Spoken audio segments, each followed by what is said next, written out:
Hello everyone, welcome to Divya direction. आज की class में हम बात करने वाले हैं चैप्टर नंबर 4 की। स्कूल मैनेजमेंट एंड लीडरशिप के यूनिट फर्स्ट के चैप्टर नंबर 4 की बात करेंगे।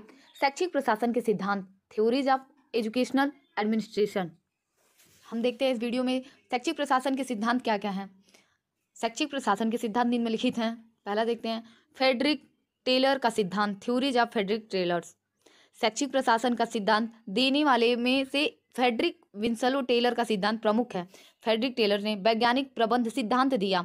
उन्होंने अपने सिद्धांत में कुछ तत्व बताए जो निम्नलिखित हैं। उन्होंने कुछ फैक्ट्स बताए थे। फैक्ट को देखते हैं क्या क्या फैक्ट बताए। वैज्ञानिक ढांचा न कि अंगूठे का नियम। टेलर के अनुसार वैज्ञानिक प्रबंधन में संगठनात्मक ज्ञान के आधार पर कर्मचारी के कार्य निष्पादन कार्य में लगने वाले समय तथा वेतन का मापन होना चाहिए, न केवल अनुमान के आधार पर। और फिर उनका दूसरा तथ्य क्या था? समूह क्रियाओं में समन्वय न कि स्वच्छंदता। टेलर के अनुसार समूह के समस्त सदस्यों को अपनी समन्वय का भाव गिव एंड टेक के आधार पर प्रयास करना चाहिए। इन्होंने समूह क्रियाओं में समन्वय न कि स्वच्छता में गिव एंड टेक की बात की है। अब बात करते हैं तीसरी की, संसाधन का उचित प्रयोग। टेलर अधिकतम उत्पादन प्राप्त करने हेतु निचले स्तर पर अकुशलता एवं अपव्यय को समाप्त कर संसाधनों को अधिकतम संभावित उपयोग पर जोर देते हैं। चौथा नंबर है प्रदर्शन आधारित वेतन व्यवस्था। टेलर अपने सिद्धांत में कर्मचारी कल्याण व उत्पादन कुशलता दोनों को समान महत्व देते हैं। उत्पादन बढ़ाने के लिए वे प्रदर्शन आधारित वेतन व्यवस्था अपनाने पर जोर देते हैं। टेलर के सिद्धांत के मुख्य तत्व। टेलर के सिद्धांत के मुख्य तत्व क्या क्या है? वैज्ञानिक क्रिया नियोजन। बात करते हैं वैज्ञानिक क्रिया नियोजन में उन्होंने क्या बताया। वैज्ञानिक क्रिया कार्य की वह मात्रा है जिससे एक औसत कर्मचारी एक सामान्य कार्य परिस्थिति में प्रदर्शित कर सकता है। देखना है कि कार्य तार्किक क्रम में अधिकतम कुशलता का प्रचार करने वाला होना चाहिए। दूसरा नंबर है समय एवं गति अध्ययन।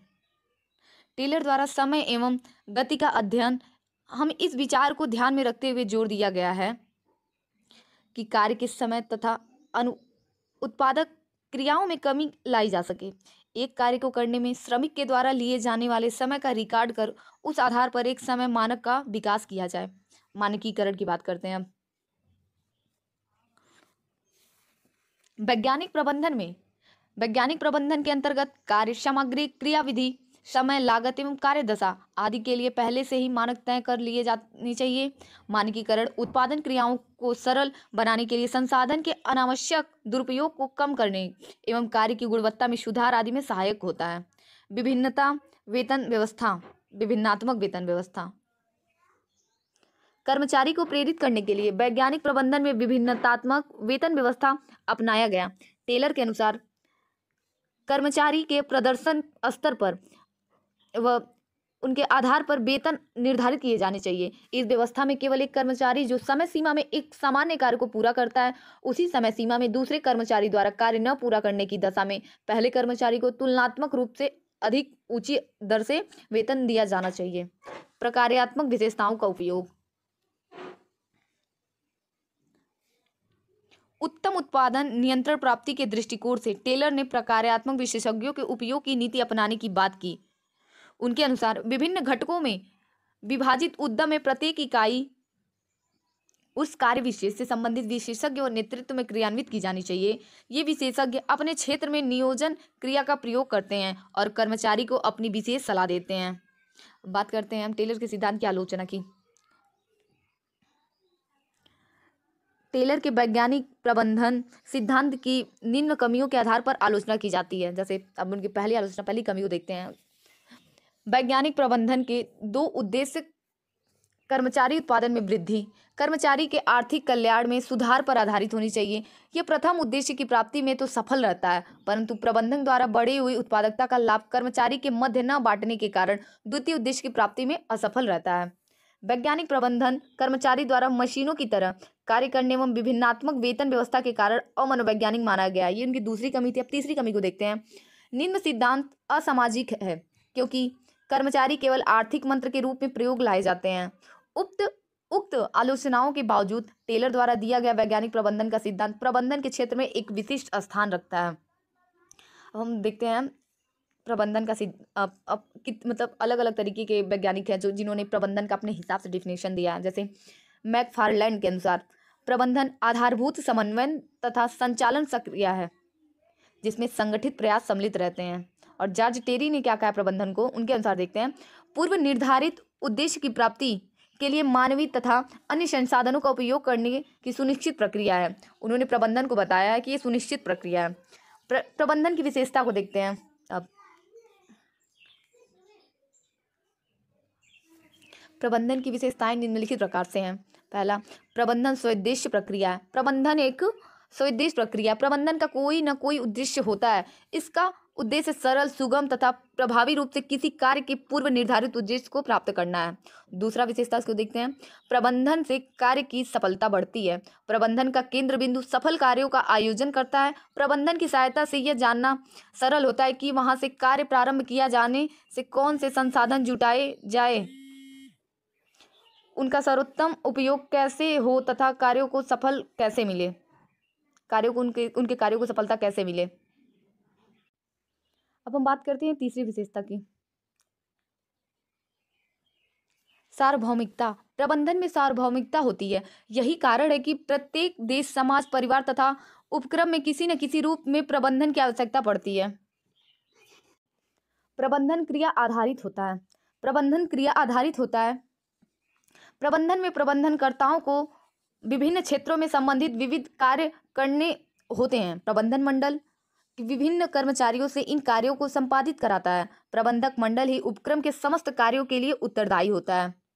पांचवी विशेषता इसकी देखते हैं, प्रबंधन बहुआयामी होता है। प्रबंधन का कोई एक क्षेत्र नहीं होता है। प्रबंधन के अनेक क्षेत्र, कार्य तथा आयाम होते हैं। प्रबंधन में ही मानव शास्त्र, समाजशास्त्र, मनोविज्ञान, विज्ञान तथा ऐसे ही अन्य विषयों के सिद्धांतों का प्रयोग करना पड़ता है। अब हम बात करते हैं शैक्षिक प्रबंधन का अर्थ, मीनिंग ऑफ एजुकेशनल मैनेजमेंट। शैक्षिक प्रबंधन या शिक्षा प्रबंधन वह प्रक्रिया है जिसके द्वारा शिक्षा के निर्धारित उद्देश्यों की पूर्ति के लिए ऐसी परिस्थिति निर्मित की जाती है जिनमें मानवीय संसाधन अपनी योग्यता तथा क्षमता का प्रदर्शन कर सकते हैं।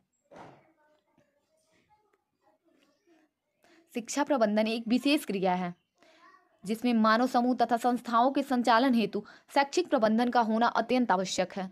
उद्योग तथा व्यापार के क्षेत्र में व्यवस्था की यह प्रक्रिया प्रबंधन कहलाती है, तो शिक्षा के क्षेत्र में यह प्रक्रिया प्रशासन कहलाती है।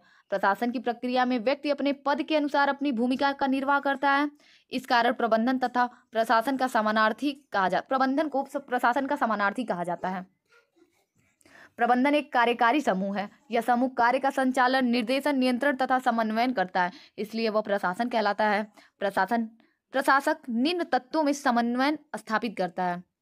जैसे पहला देखते हैं, पहला मानव, दूसरा मशीन, तीसरा माल शैक्षिक प्रक्रिया, चौथा मुद्रा बाजार, शुल्क अर्थव्यवस्था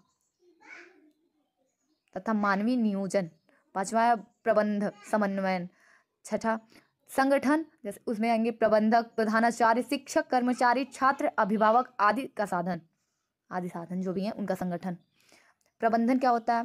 प्रबंधन निर्धारण, निर्देशन तथा मार्गदर्शन करता है। प्रशासन नीतियों का कार्य रूप प्रदान करता है और कुशलता तथा प्रभाव को बनाए रखने पर बल देता है। संगठन का कार्य क्या है? यह इच्छित तथा नियमित उद्देश्यों को प्राप्ति का माध्यम होता है। अब हम बात करते हैं शैक्षिक प्रबंधन के आयाम। हम शैक्षिक प्रबंधन के आयाम को देखते हैं।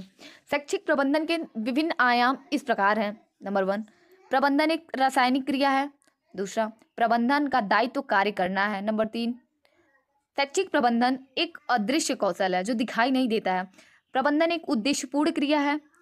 प्रबंधन एक सार्वभौमिक क्रिया है। शैक्षिक प्रबंधन में समूह निहित होते हैं जो अपनी अपनी भूमिका का निर्वाह करते हैं। अब बात करते हैं हम अगली हेडिंग, शैक्षिक प्रबंधन की आवश्यकता, नीड ऑफ एजुकेशनल मैनेजमेंट। देखते हैं इसमें हम प्रशासनिक दृष्टि से हम आवश्यकता को देखते हैं। शिक्षा के निर्धारित उद्देश्यों, आदर्शों, सिद्धांतों आदि की प्राप्ति में सहयोग हेतु। दूसरा, शिक्षा में अपव्यय एवं अवरोधन को रोकने हेतु। बदलती नवीन सामाजिक, आर्थिक, राजनीतिक, शैक्षणिक परिस्थितियों में समायोजन हेतु। शिक्षा विद्यार्थी और शिक्षक के मध्य परस्पर सामंजस्य एवं उत्प्रेरण हेतु। शासन प्रशासन, शिक्षा विभाग तथा अन्य विभागों के मध्य समन्वय एवं संचार हेतु। जेम्स लुंडी के अनुसार उन्होंने क्या बताया प्रशासनिक दृष्टि से उसकी आवश्यकता को, प्रबंधन मुख्य रूप से ऐसी विशिष्ट उद्देश्य के लिए प्रयासों को नियोजित, समन्वयित, अभिप्रेरित एवं नियंत्रित करने की कला है। दूसरा देखते हैं विद्यालय के व्यवस्थापन की दृष्टि से आवश्यकता, शैक्षिक प्रबंधन की आवश्यकता को विद्यालय के व्यवस्थापन की दृष्टि से देखते हैं। शिक्षक तथा छात्र दोनों की उपलब्धियों में वृद्धि करने हेतु विद्यालय में उपस्थित सभी संसाधन के अधिकाधिक उपयोग करने एवं लाभप्रद प्राप्त करने के लिए विद्यालय का पाठ्यक्रम, अनुशासन, शैक्षिक नीति को लागू करने तथा अनुदानात्मक बनाने के लिए।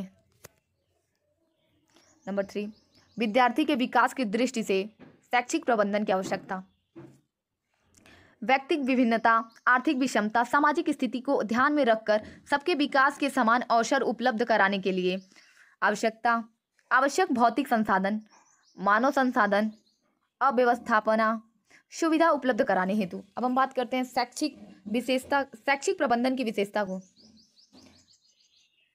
शैक्षिक प्रबंधन परिवर्तनशील होती है। प्रबंधन की प्रक्रिया एक कला और विज्ञान दोनों है। यह एक व्यवसाय एवं सामाजिक उत्तरदायित्व भी है। प्रबंधन एक प्रणाली के रूप में भी होती है। यह उद्देश्य को निश्चितता के साथ प्राप्त करने में सहयोगी होती है। अब हम बात करते हैं शैक्षिक प्रबंधन के सिद्धांत। शैक्षिक प्रबंधन के सिद्धांत निम्नलिखित हैं, हम इसको देखते हैं। स्वास्थ्य, सामाजिक कौशल व चरित्र का विकास, पाठ्यक्रम एक साधन बनाया जाए, व्यक्तिगत निर्माण, साधनों का सदुपयोग, समन्वयन, प्रजातांत्रिक दृष्टिकोण। इसके सिद्धांत में समन्वयन, प्रजातांत्रिक दृष्टिकोण, विकेंद्रीकरण, व्यक्तिगत विशेषताओं का अध्ययन, सार्वजनिक संबंध की स्थापना, आशावादी दृष्टिकोण, अनावश्यक आवृत्तियों पर नियंत्रण, प्राथमिकता प्रदान करना तथा शिक्षा दर्शन के सिद्धांत का परिपालन, ये सब महत्वपूर्ण सिद्धांत के अंतर्गत आते हैं। अब हम बात करते हैं शैक्षिक प्रशासन तथा प्रबंधन में अंतर। प्रशासन एवं प्रबंधन में अंतर देखते हैं। प्रबंधन को हम व्यवस्थापन भी कह सकते हैं। पहले देखते हैं प्रशासन और उसके बाद प्रबंधन। शैक्षिक प्रशासन में परिणाम आसानी से नहीं मापे जा सकते हैं। अब वही बात करते हैं प्रबंधन की। शैक्षिक प्रबंधन में परिणामों को सुविधापूर्वक मापा जा सकता है। शैक्षिक प्रशासन का संबंध भौतिक तथा मानवीय प्रयासों के समन्वय से है। वहीं प्रबंधन, शैक्षिक प्रबंधन परिणामों पर बल देने के कारण प्रगतिशील, नवीनतायुक्त तथा कल्पनाशील होता है। चौथा नंबर, प्रशासन कानून व्यवस्था एवं नागरिकों की संस्थाओं से संबंधित है। प्रबंधन उद्योगों, फैक्ट्रियों तथा कारखानों से संबंधित है। पांचवा देखते हैं, इसका संबंध नीतियों, नियमों, सिद्धांतों, उद्देश्यों और मार्गदर्शिका से है। वहीं प्रबंधन को देखते हैं। प्रबंधन का संबंध उच्च अधिकारियों द्वारा निर्धारित उद्देश्यों व लक्ष्यों को प्राप्ति से है। इसी के साथ चैप्टर नंबर 4 कंप्लीट होता है। जल्दी मिलते हैं आपको नेक्स्ट वीडियो में।